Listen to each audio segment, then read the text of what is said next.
From Washington, this is VOA News.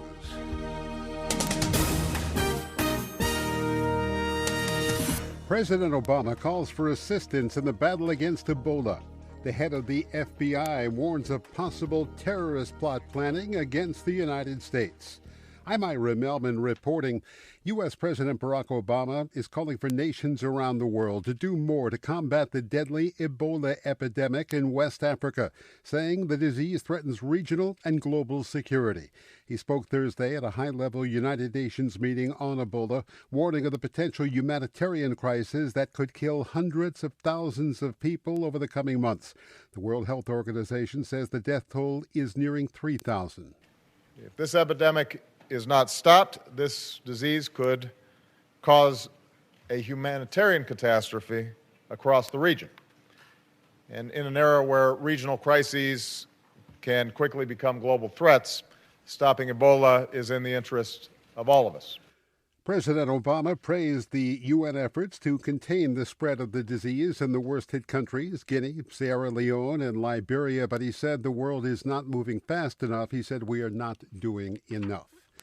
Terrorist plots against the United States and Europe may still be in the works despite this week's airstrikes against the al-Qaeda cell known as Khorasan. FBI Director James Comey told reporters in Washington Thursday he is not confident at all that attacks by U.S.-led coalition had disrupted Khorasan's plans. Comey said the Khorasan group remains at the top of the FBI's list of terrorism concerns. It's comprised of al-Qaeda veterans from Afghanistan and Pakistan, according to Comey. U.S. intelligence officials say Khorasan's been trying to perfect a non-metallic bomb that can evade airport security. This is VOA News.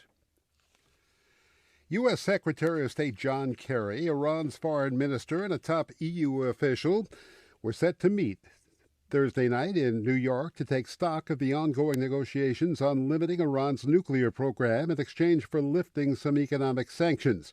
Earlier in the day, Iran's President Hassan Rouhani said his country is committed to serious and honest negotiations but will not stop enriching uranium. VOA State Department correspondent Scott Stearns has more from the United Nations. President Rouhani says the pressures of sanctions over Iran's nuclear program have made Iranians mistrustful of powers behind those sanctions. He told the UN General Assembly that getting a deal on Iran's nuclear program would be an historic opportunity for the West to show that it does not oppose the advancement and development of others. President Rouhani is heard here through a translator. This agreement can carry a global message of peace, security, indicating that the only way to attain conflict resolution is through negotiations and respect, and not through conflict and sanctions. President Rouhani told the United Nations that Iranians will pursue their full nuclear rights under international law in keeping with national pride and independence. Scott Stearns, VOA News at the United Nations. U.S. Attorney General Eric Holder has decided to resign after heading the U.S. Justice Department for 6 years. President Barack Obama said it was a bittersweet moment to accept Holder's resignation.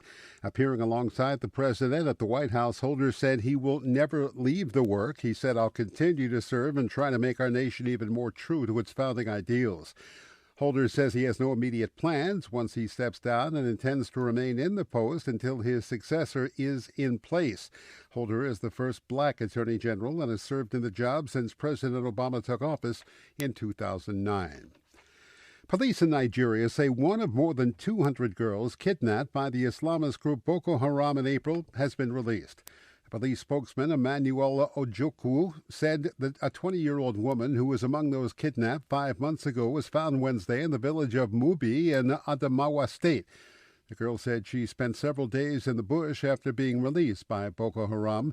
The girl's identity has not been confirmed, however, and an elder from the community of Chibuk, where the girls were abducted, said the name the girl gave for herself was not on the list of kidnapped women. He said the girl had been traumatized and was unable to communicate clearly. Nigeria's government has been criticized for its slow response to the kidnappings and failure to rescue the victims, and false hopes have been raised before. I'm Ira Mellman in Washington. That's the latest world news from VOA.